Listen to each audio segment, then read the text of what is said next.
Perkenalkan, nama saya Amir Toha, asal sekolah SMK Muhammadiyah 1 Sukarto, Jalan Anggrek nomor 2, Sukoharjo. Dengan alamat Kautan RT 16 RW 3 Desa Sambon, Kecamatan Bayudono, Kabupaten Boyolali. Dalam pembuatan video pembelajaran ini guna memenuhi syarat untuk ujian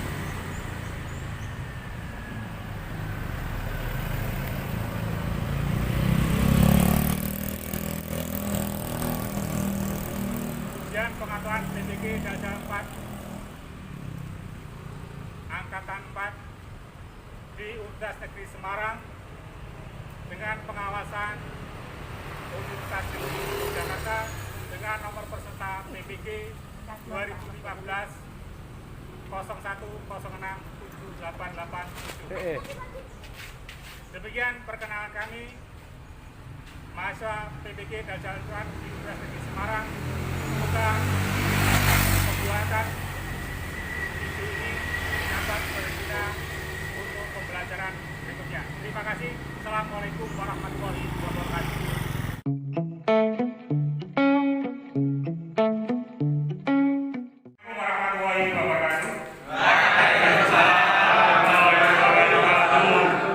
Selamat siang anak-anak. Selamat siang. Bagaimana kabarnya? Alhamdulillah, kita bersyukur pada Allah Ta'ala pada siang hari ini kita bisa bertemu dalam rangka pembelajaran PPKN ya, untuk materi sistem hukum dan peradilan internasional. Dalam wujud syukur, mari Bapak anak-anak sekalian, apakah taat pada protokol kesehatan? Mas, dipakai maskernya ya. Masih ingat protokol kesehatan? Ya, masih. Alhamdulillah Anda masih ingat untuk protokol kesehatan. Anak-anak, mari kita berdoa sebelum pelajaran kita mulai. Mari kita berdoa. Monggo kelas untuk menyiapkan. Ya. Siap, berdoa.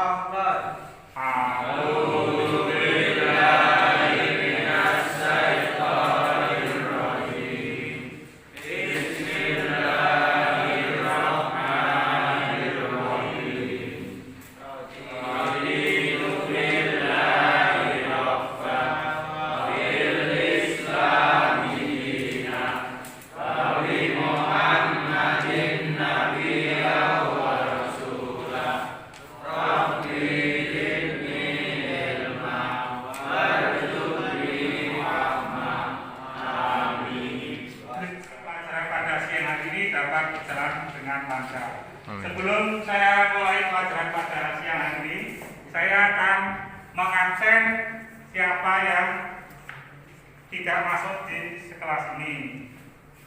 Mas Abdullah masuk? Masuk. Mas Iqbal? Masuk. Mas Misbah? Masuk. Ya. Berarti masuk semuanya ya anak-anak sekalian, sehingga nanti pelajaran dapat berjalan dengan baik. Sebelum kita mulai pelajaran, mari kita yel-yel untuk semangat ya, karena waktunya kita patuh siang sekali. Kita yel-yel atau kita nyanyikan SMK bisa, SMK Keluarga bisa. Ya itu ya yel-yelnya. Mari kita masuk pada materi selanjutnya, yaitu bagaimana kita akan mempelajari tentang sistem hukum internasional. Jadi pelajaran kemarin kita akan mempelajari sistem perlindungan tenaga kerja di Indonesia. Siapa yang ingat materi yang lalu mengenai sistem perlindungan tenaga kerja, sistem perlindungan tenaga kerja? Yo, ada yang ingat? Mas David ada? Ya. Silakan baca, itu ada Mas Mahfud. Ada enggak? Ya, dibaca dulu. Jenis perlindungan tenaga kerja apa Mas Mahfud? Merupakan setiap orang yang dapat melakukan pekerjaan. Tenaga kerja merupakan setiap orang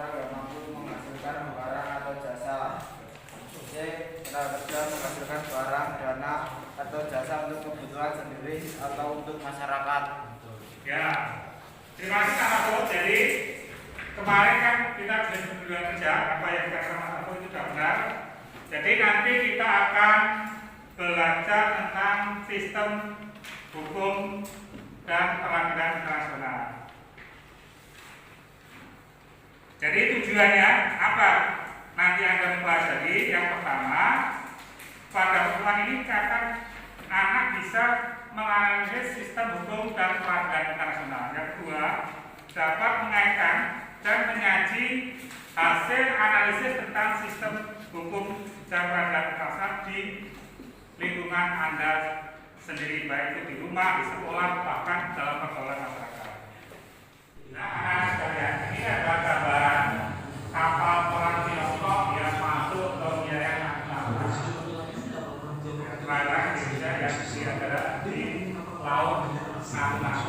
Itulah kapal perang Tiongkok. Jadi ini sering terjadi di wilayah perairan kita. Mohon nanti diamati dari gambar itu. Nanti Anda bisa simpulkan dan Anda bisa rumuskan dalam buku tulis Anda, dan nanti bisa ditunjukkan di meja guru. Mudah menambah nilai Anda untuk penilaian akhir semester bahasa. Ya, sekarang Anda masih video saya itu nanti bisa Anda terapkan dalam kehidupan sehari-hari Anda, di dalam buku kehidupan saya sekolah, di masyarakat, dalam bergaul di segala lini kehidupan. Itu Anda amati. Selain kapal perang Tiongkok, kapal coastguard asing lainnya milik negara Vietnam juga kerap memasuki perairan Natuna Utara. Berdasarkan kasus ini, PBB telah mengatur ketentuan CPI melalui United Nations Convention on the Law of the Sea atau UNCLOS atau Konvensi Perserikatan Bangsa-Bangsa tentang Hukum Laut.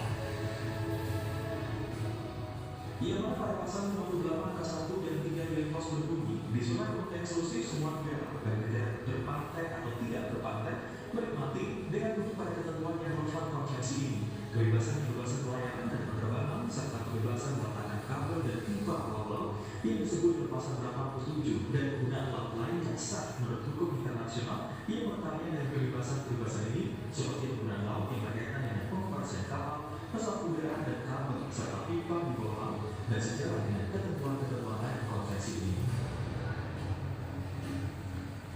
Memang dan aturan itu tidak menyebutkan aktivitas. Jadi itu rasio saya kapal perang.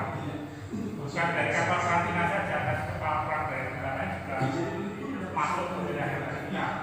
Itu dalam PP memang dari Rekan Rakyat Jalani, Ketua Center for Chinese Studies Indonesia, Deputi Direktorat Kopas menyatakan masalah ini seharusnya dibawa ke ASEAN High Council untuk membahas langkah yang akan diambil menghadapi ancaman kekuatan militer Cina yang semakin nyata diklaim tumpang tindih Laut Cina Selatan.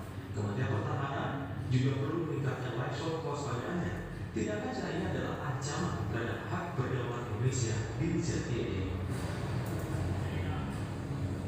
Menanggapi hal ini, pemerintah akan bertindak tegas terhadap pelanggaran kapal perang Tiongkok yang melakukan aktivitas di wilayah zona ekonomi eksklusif Natuna Utara. Kepala Dinas Penerangan Koarmada 1 Letnan Kolonel Audi Muhammad kepada Kompas.com menyatakan TNI AL tidak mentoleransi segala bentuk pelanggaran di Laut Natuna Utara. Kapal milik asing yang secara bebas keluar masuk wilayah Natuna Utara bukan paling bisa terjadi. kapal Tiongkok Tiongkok berbeda-beda juga masuk. Satu kapal pengawas perikanan Tiongkok di Laut Natuna Utara yang termasuk zona ekonomi eksklusif Indonesia. Dalam 18 Maret 2021, 2 kapal ikan berbeda Vietnam ditangkap kapal polisi Wisma 8001 di Laut Natuna Utara. Dan 13 September 2021, nelayan tradisional Kolombia melaporkan berpapasan dengan 6 kapal Tiongkok, salah satunya kapal rusak Kuntung 172 di Laut Natuna Utara. Seperti diketahui, masalah batas wilayah antara RI dengan Tiongkok sudah berlangsung cukup lama. Tiongkok memprediksi wilayah Laut Natuna Utara bagian dari wilayah tangkap tradisional mereka. Terbukti dinyatakan Tiongkok dengan membuka zona 9 garis putus-putus atau 9 line. Perintah Tiongkok yang dikeluarkan dalam peta 9 garis putus-putus telah digugurkan pengadilan arbitrase di Belanda 12 Juli 2015 karena tidak sesuai dengan Perpres 1982, namun Pemprov mengabaikan dan melanjutkan pembangunan di wilayah itu. Kini tinggal menunggu ketegasan dari pemerintah untuk menindaklanjuti masuknya kapal perang milik Tiongkok itu, karena penting bagi Indonesia untuk menunjukkan keberanian ketika ada pihak asing yang berusaha mengusir. Itu persiapan tentara nasional kita dalam menjaga kedaulatan kita di wilayah Natuna Utara. Ya, agar kapal perang asing tidak masuk di wilayah negara kita. Ya, dari gambar tadi kita bisa menyimpulkan apa yang sebenarnya terjadi di negara kita. Ya, bahwasanya ada kapal perang yang masuk di negara kita. Jadi itu nanti Anda bisa menjawabnya ya dalam nanti Anda ikut itu bisa terjadi dan bagaimana kapal perang itu bisa masuk ke perairan kita. Anda bisa mempelajari dalam sistem hukum dan peradilan internasional. Jadi Anda nanti bisa menjawab mengapa itu bisa terjadi di wilayah kita. Anak-anak sekalian, dalam rangka menanggapi itu, Anda nanti bisa mengerjakan dengan metode kuisis. Artinya Anda nanti bisa main game dalam menjawab pada video tayang tersebut. Anda bisa kerjakan, nanti bisa Anda lihat bagaimana itu bisa terjadi dengan sampel metode kuisis. Apakah sudah paham anak-anak mengenai nanti pembelajaran sistem hukum peradilan internasional? Kurang keras paham? Paham. Nah, nanti Anda buka HP Anda, kita bermain game dalam rangka tadi main kuisis, yaitu mengerjakan soal seperti kita, karena Anda adalah generasi Z. Nah, dulu generasi Z itu bermainnya sekarang pakai HP. Kalau dulu sekolah kita dilarang bawa HP, tapi sekarang karena Anda adalah generasi Z, Anda dituntut bisa main HP digital, yaitu main HP dengan yaitu 5.0, bukan 4.0 lagi. Anda harus tahu bermain digital supaya lebih jelas, lebih baik, lebih cepat Anda menarik dan pembelajaran PPK ini tidak membosankan. Itu Anda buka HP Anda, yaitu di kuisis ya, kuisis. Anda bisa mulai kita join, kita bermain dalam rangka membahas tentang tadi mengapa kapal Cina itu bisa masuk di negara kita. Next slide.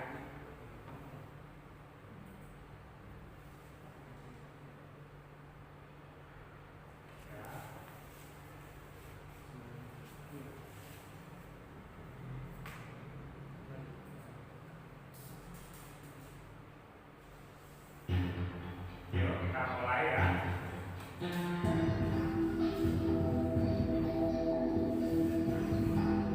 Kita mulai Mas. Kita kerjakan.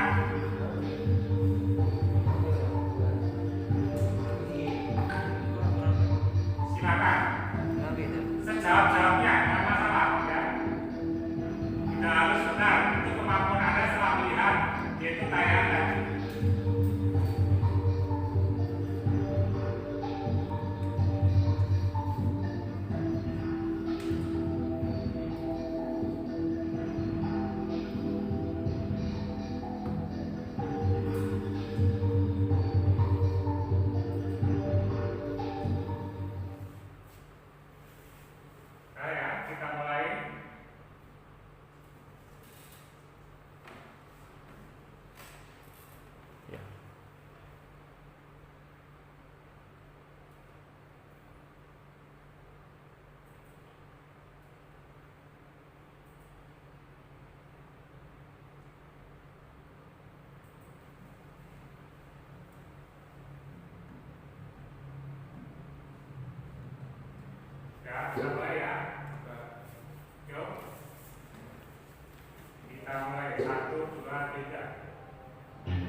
Selanjutnya nomor 10.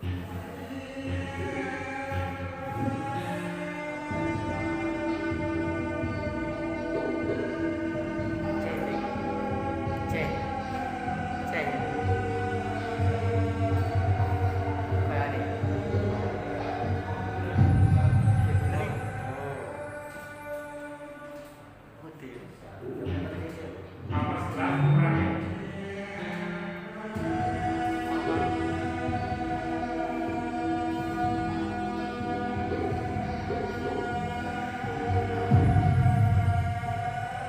Ya, demikian anak-anakku. Nah, Anda tadi sudah bermain game dalam mengerjakan. Ya, nilai totalnya yang satu Mas Ahmad Kolizam, ya, Mas Jaga ini sudah bagus sekali. Ya, itu besok Anda itu tesnya itu patut ini main game, tidak lagi seperti kita tadi. Anda tes tadi, kalau yang tidak pakai aplikasi, ini langsung muncul nilainya. Anda kan senang seperti Anda main game di rumah, ya. Itu namanya tes krisis. Jadi Anda itu besok dituntut Anda dalam belajar itu yang lebih cerdas sesuai generasi Anda yang sebagai istilah contoh. Jadi kalau kita bicara mengenai sistem, ya, sistem hukum dan peradilan internasional, pengertian hukum internasional tadi adalah hukum bangsa-bangsa atau hukum antar bangsa atau hukum antar negara, ya. Jadi hukum antar bangsa atau hukum antar negara, ya. Jadi hukum bangsa ini digunakan dalam rangka menunjukkan kebiasaan dan aturan hukum yang berlaku hubungan antara raja zaman dulu.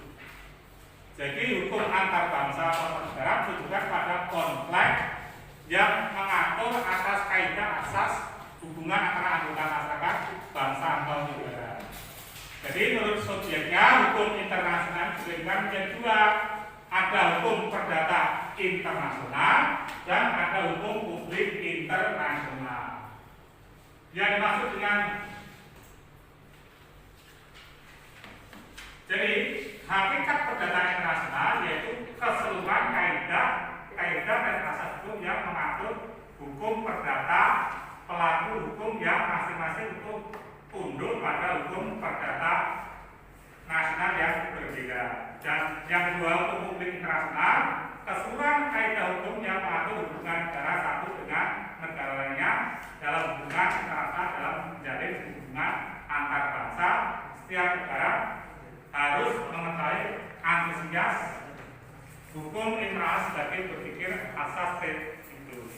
Sedangkan asas hukum perdata internasional ada asas teritorial, ada asas kepentingan umum, ya. Yang dimaksud asas teritorial asas hukum bagi setiap orang dan semua barang yang dilihat terhadap semua barang atau orang yang berada di wilayahnya berlaku hukum asing. Yang kedua asas kebangsaan, artinya hukum perdata internasional pidana internasional itu berlaku, ya, menurut kebangsaannya. Contohnya adalah perwakilan diplomatik. Misalkan di sini Mas Edgar adalah duta besar di Australia, maka yang berlaku hukum itu adalah hukum Indonesia karena Mas Edgar itu orang Indonesia, jadi berlakunya hukum Indonesia. Yang ketiga yaitu asas teritorial, yaitu wilayah hukum. Asas kepentingan umum, yaitu wewenang untuk melindungi dan mengatur kepentingan dalam kehidupan bernegara. Sekarang subjek hukum internasional itu orang, negara atau badan organisasi tertentu yang dapat melakukan tindakan-tindakan untuk atas nama hukum. Jadi pihak lain dapat menunjukkan hak dan kewajiban tentang bidang internasional pihak yang disebut dengan satu, ya, subjek hukum internasional. Yang pertama yaitu negara, jelas sebagai hukum nasional yang paling utama dan klasik.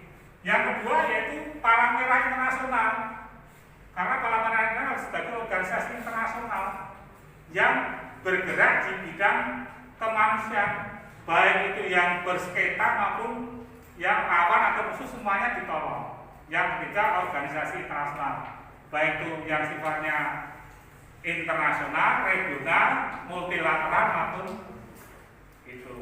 Yang keempat orang-orang, yang kelima tahta suci Vatikan, yaitu pemimpin agama Katolik yang ada di Roma. Yang keenam pemerintah. Yang ketiga itu peradilan internasional, yaitu peradilan internasional adalah penyelesaian masalah dengan menerapkan ketentuan, ya, hukum oleh badan peradilan internasional yang dibentuk secara teratur. Jadi peradilan itu memutuskan masalah yang diajukan kepada lembaga dan prinsip hanya berdasarkan ketentuan hukum. Adapun lembaga-lembaga internasional, ada mahkamah internasional yang berkedudukan di Den Haag.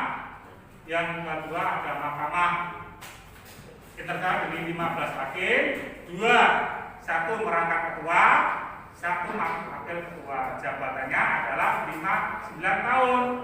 Anggotanya yang direkrut yaitu dari semua anggota yang mempunyai kompeten. Tuh. Sampai di sini masih ada pertanyaan? Kalau tidak ada kita lanjut. Lanjut. Yang kedua, Mahkamah Pidana Internasional dan panel internasional. Jadi Mahkamah Pidana Internasional yaitu mahkamah yang dibentuk untuk mengadili kejahatan adanya sekaligus memutus perkara terhadap pelaku kejahatan berat oleh warga negara dari negara yang telah meratifikasi Charta Mahkamah. Yang ketiga, panel khusus atau spesial pidana internasional. Panel khusus adalah yang berwenang mengalih, yaitu mengadili kejahatan internasional yang bersifat tidak permanen atau ad hoc. Setelah selesai, maka peradilan itu akan dibubarkan. Sengketa internasional dan cara penyelesaiannya. Apa yang dimaksud dengan sengketa internasional? Yaitu sengketa yang dilakukan oleh antar negara dengan negara, negara dengan individu, negara dengan lembaga internasional, ya. Jadi sengketa itu terjadi karena antara negara, bisa negara dengan negara, antara orang, individu dan negara satu dengan yang lain, bahkan dengan lembaga-lembaga negara juga, lembaga organisasi internasional lainnya. Penyebabnya yaitu ada persoalan politik, persoalan batas wilayah, salah satu pihak mengakhiri isi perjanjian internasional, perebutan sumber-sumber ekonomi, ada perebutan pengaruh ekonomi politik, adanya intervensi terhadap kedaulatan negara lain. Baik anak-anak, setelah Anda tadi mengerjakan tes kuisis dengan nilai yang baik dan benar, sebelum pelajaran kita akhiri, mari kita berrefleksi dulu ya.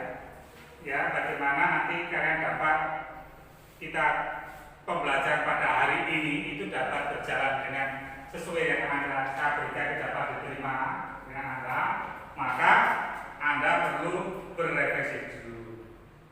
Kemudian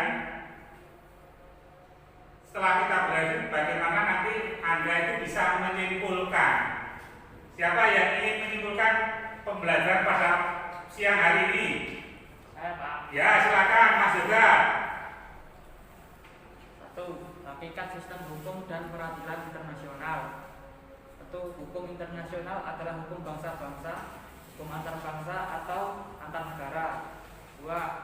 Subjek hukum internasional adalah orang, negara atau badan organisasi tertentu yang dapat melakukan tindakan-tindakan untuk dan atas nama sendiri atau pihak-pihak lain yang dapat menimbulkan hak atau kewajiban dalam bidang internasional. 3. Peradilan internasional adalah penyelesaian masalah dengan menerapkan ketentuan hukum oleh badan peradilan internasional yang dibentuk secara teratur. 2. Sengketa internasional dan cara penyelesaiannya. 1. Sengketa internasional dispute adalah penyelesaian yang terjadi antara negara dengan negara, negara dengan individu, atau negara dengan lembaga internasional yang menjadi subjek hukum internasional. 2. Contoh-contoh sengketa internasional. Adapun beberapa contoh sengketa internasional sebagai berikut. A. Sengketa internasional di kawasan Eropa. B. Sengketa internasional di kawasan Afrika. C. Sengketa internasional di kawasan Asia Pasifik. G. Cara penyelesaian sengketa internasional. Secara garis besar, penyelesaian sengketa internasional dapat dilakukan melalui dua cara, yaitu cara damai dan kekerasan. Cara-cara tersebut dapat dijelaskan sebagai berikut. A. Penyelesaian sengketa secara damai. B. Penyelesaian sengketa melalui pengadilan. C. Penyelesaian sengketa melalui di luar pengadilan. C. Menghargai keputusan Mahkamah Internasional. Keputusan Mahkamah Internasional maupun lembaga peradilan internasional lainnya bersifat mengikat, final, dan tanpa banding. Keputusan itu mengikat para pihak yang bersengketa dan hanya untuk perkara yang disengketakan. Final dan tanpa banding artinya telah merupakan keputusan terakhir dan tidak dapat banding ke lembaga peradilan atau internasional lainnya. Ada lagi? Tepuk tangan dulu untuk Mas Yoga. Ada lagi yang mau menyampaikan kesimpulannya? Ada yang berbeda? Silakan Mas Catherine. Pak. Ya. Tujuan hukum internasional. 1. Menciptakan sistem hukum yang teratur dalam hubungan-hubungan internasional dengan memperhatikan asas keadilan. 2. Mengatur masalah bersama yang penting dalam hubungan subjek-subjek hukum internasional. Ya, terima kasih, tepuk tangan dulu bersama Mas Catherine. Selanjutnya, apa ada pertanyaan sebelum Pak Guru menutup pembelajaran hari ini? Saya Pak. Ya, silakan Mas Reza. Saya mau tanya manfaat hukum internasional. Saya masih belum paham Pak. Terima kasih, pertanyaan bagus sekali Mas Reza. Apa ada yang ingin menjawab? Silakan. Silakan Mas Nova. Manfaat ideologi yakni untuk menjaga dan mempertahankan kelangsungan hidup bangsa dan negara. Terus, bagus sekali jawabannya Mas Nova. Oke, jadi bagaimana Mas? Jadi benar sekali jawaban Mas Nova ya. Sekali lagi saya mengingatkan pada murid saya bahwasanya kita adalah pembelajaran kita adalah sistem hukum dan peradilan internasional. Sebelum saya mengakhiri pembelajaran, ya, saya mengingatkan pada anak-anak sekalian bahwasanya nanti Anda harus tadi mengerjakan tes urean, diskusi kelompok, kemudian portofolio yang saya berikan Anda kerjakan, dikumpulkan dalam rangka nanti untuk menambah nilai Anda. Yang kedua, nanti kan Anda akan menghadapi penilaian akhir semester. Mohon Anda belajar yang sesungguhnya dan sebaik-baiknya agar nanti Anda mengerjakan penilaian akhir semester itu berjalan dengan baik dan mendapatkan nilai yang memuaskan. Itu nanti mohon tadi belajar di rumah, jaga protokol kesehatan yaitu 5M, pakai masker, mencuci tangan, menjaga jarak, menghindari kerumunan dan tadi mengurangi mobilitas keluar. Jadi nanti mohon Anda belajar yang sebaik-baiknya agar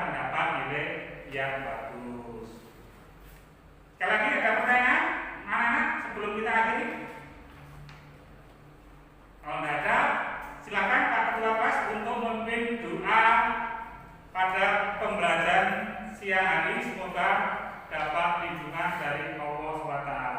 Silakan Pak Ketua kelas untuk memimpin doa. Ya Pak.